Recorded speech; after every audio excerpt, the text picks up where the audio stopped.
இருங்கடா இவனோட ஸ்டோரி வந்து கன்னி டாக். இவன் வந்து பெருங்குடியில வந்து யாரோ அபேண்டன் பண்ணிட்டாங்க, எனக்கு தெரியாது. அங்க எனக்கு ஒரு மேடம் கால் பண்ணாங்க. இவனை வந்து இவனுக்கு வந்து வெறி பிடிச்சிருச்சுன்றதால வெறி பிடிச்ச மாதிரி, ஏன்னா இவங்க எல்லாரும் கடிக்கிறாங்கன்னு சொல்றாங்க. ஆனால் அது அப்படிப்பட்ட கேரக்டர் இல்லை, ரொம்ப ரொம்ப ஃப்ரெண்ட்லியானவன். அப்படியே சொல்லிட்டு இவனை வந்து கார்பரேஷனை ஏற்றி அனுப்புறதுக்கு, ஏன்னா கார்பரேஷனில் போனால் என்ன ஆகும் தெரியும் உங்களுக்கு. அப்படி இருக்கிறப்போ எனக்கு ஃபோன் பண்ணாங்க. நாங்கள் தான் அவனை கொண்டு வந்துட்டு அவனுக்கு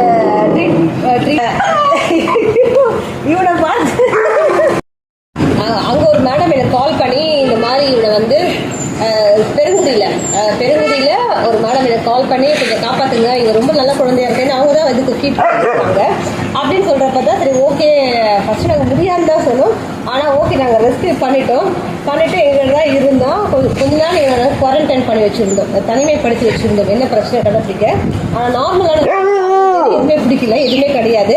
ஓனர்ஸ் வந்து விட்டுட்டு போனதால தான் அவன் ஒரு டிப்ரெஷனுக்கு போயிருக்கான். அதுலேருந்து தான் இவன் வெளியில் வரணும்.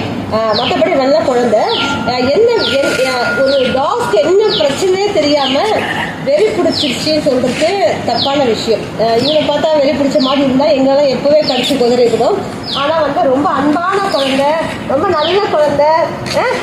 கண்டிப்பாக ரொம்ப நல்ல குழந்தை இல்லை, குட் பாயாக இருக்காங்க. இப்போ தயவுசெய்து வந்து இந்த மாதிரி குழந்தைங்களை வந்து ரோட்டில் அனாதையாக திரிய விடாதீங்க ப்ளீஸ். நன்றி.